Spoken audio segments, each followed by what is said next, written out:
তীব্র দাবদাহে পড়ছে বীরভূম সহ রাজ্যের একাধিক জেলা। আজ 43 ডিগ্রি সেলসিয়াস তাপমাত্রা বীরভূমে, যা স্বাভাবিকের থেকে 6 ডিগ্রি বেশি। আর এই দাবদাহে অপেক্ষা না করে একদিকে চলছে রাজনৈতিক প্রচার। রাজনীতির ময়দানে কোমর বেঁধে নেমে পড়েছেন রাজনৈতিক নেতা ও কর্মীরা। ঠিক তারই মাঝে বীরভূমের ময়ূরেশ্বর 1 নম্বর ব্লকের মল্লারপুরে দেখা গেল সমাজের তৃতীয় লিঙ্গ নামে পরিচিত সেই পরিবারের বিবাহ। মল্লারপুরের বাসিন্দা খুশি বেগম তৃতীয় লিঙ্গ নামে পরিচিত। এক কথায় খুশি বেগমকে বীরভূমের মা নামে চেনে সবাই। জানা যায় এই খুশি বেগম আজ থেকে 18 বছর আগে একটি শিশুকন্যাকে দত্তক নিয়েছিলেন। আমি এটা আমার ছেলে 18 বছর হলো। হ্যাঁ, কত বছর বয়সে ওকে দত্তক নিয়েছিলেন? আমরা বাচ্চা একদম বাচ্চা শিশু বাচ্চা থেকে দত্তক নিয়েছিলাম। সিনি দিদি আমাকে দিয়েছিল, খুব খুশি আমি। কোথায় বিয়ে দিচ্ছেন? কেতগ্রামে বিয়ে দিচ্ছি। আপনি যে মেয়েকে দত্তক নিয়েছিলেন, হ্যাঁ দত্তক নিয়েছি। মেয়েকে কি আপনি পড়াশোনা করিয়েছিলেন? হ্যাঁ, পড়াশোনা সব করেছি আমি, কত যত দূর কিছু। পড়াশোনা করেছেন? উচ্চ মাধ্যমিক।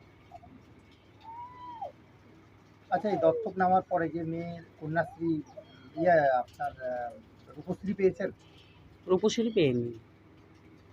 আবেদন করেছিলেন? না, করিনি। কতটা খুশি আপনার? আমি অনেক খুশি, আমার অনেক খুশি। আমরা ঘরে ঘরে যে মাসি আমরা বাচ্চা নাচিয়ে, তারাও আমাদেরকে খুব হেল্প করেছে। মাসি তোমাদের মেয়ের বিয়ে তোমরা নাও, খুশি করে বিয়ে দাও গা। আমাদেরকে এই যত এখানে থাকি এই পাড়ার মধ্যে। চিন্তা ভাবনা কেন এলো মাথায়? চিন্তা ভাবনা কেন এলো কি, আমাদের তো বাচ্চা কাচ্চা নাই, তো ওই বাচ্চা কাচ্চা আমারই ভাবি, আমি নিজে ভাবি কি আমারই বাচ্চা। আমরাও তো মা হতে চাই কেউরির, ওই জন্যে আমি বাচ্চা গোদ নিয়েছিলাম। এটা কি সমাজকে আগাতে চাইছেন আরো? আগাতে চাইছি আমরা, কি সমাজে যেমন আরও আগায়, বুঝতে পারলেন? যেমন আরও যেমন আমাদের মতো আরও আগাতে চাই। আমরা মানুষের মতো আমরাও বাঁচতে চাই, কি আমরাও মানুষ। কি নাম আপনার? খুশি। আপনার মেয়ের নাম কি? মেয়ের নাম সাবানা। খুশি কি আপনার? খুশি বেগম, মেয়ে কোথায় বিয়ে দিচ্ছেন? কেতগ্রাম। বর কিছু করে? মানে আপনার হ্যাঁ, জামাই? কোম্পানিতে কাজ করে।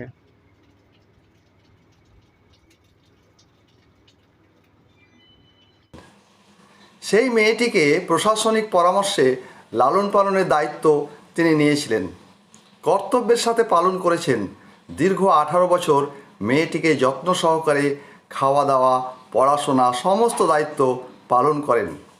খুশি বেগম তার মেয়ের নাম রাখে সাবানা খাতুন। এছাড়াও তিনি আরেকটি ছেলের দায়িত্ব নিয়েছেন।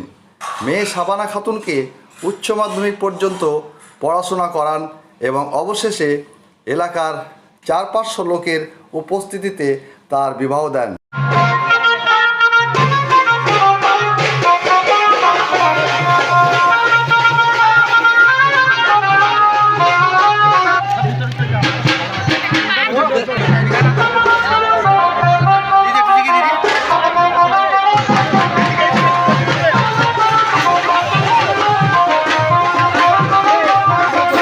খুশি বেগম জানান, মেয়েকে উচ্চ মাধ্যমিক পড়িয়েছি, তার বিয়ের জন্য একটা ভালো ছেলে দরকার ছিল, তাই কোম্পানিতে কাজ করা একটি ভালো ছেলের সন্ধান পেয়েছিলাম।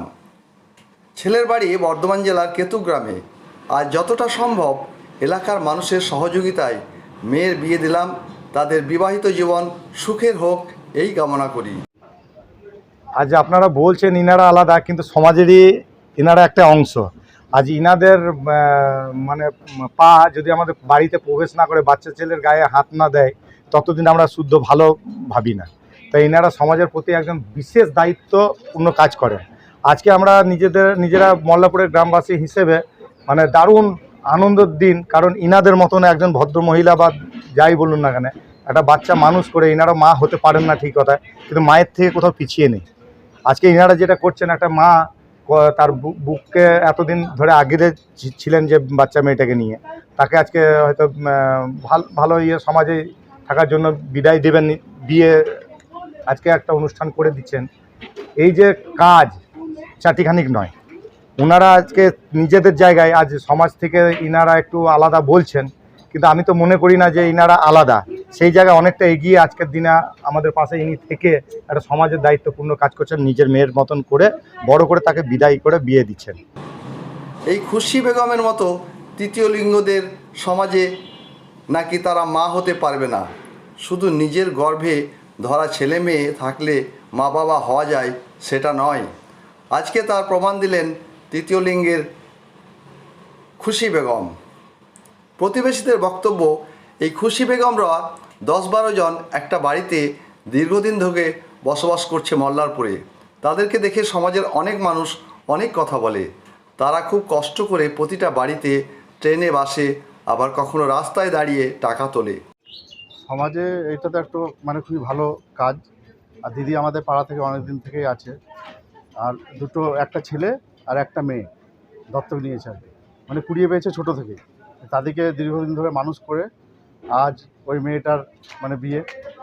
এই টাকা দিয়ে বিভিন্ন সমাজসেবামূলক কাজে খরচ করে শুনেছিলাম, কিন্তু আজ প্রমাণ চোখে দেখলাম 6-7 লক্ষ টাকা খরচ করে যে দত্তক নেওয়া মেয়ের বিয়ে দিচ্ছে এবং 4 থেকে 500 লোককে খাওয়া দাওয়া করাচ্ছে। এটা সমাজের কাছে একটা বিশাল শিক্ষা। এই যে মেয়ের বিয়ে দিচ্ছে, এখানে কত লোকের খাওয়া দাওয়ার আয়োজন করে? 400 খরচা কত করছে? খরচা 7 লাখ মতন খরচা হচ্ছে। কি দিচ্ছেন? সোনা দিচ্ছি 5 ভরি, আর ছেলেকে টোটাল 3 লাখ টাকা পড়ছে ছেলের, আর 5 ভরি সোনা।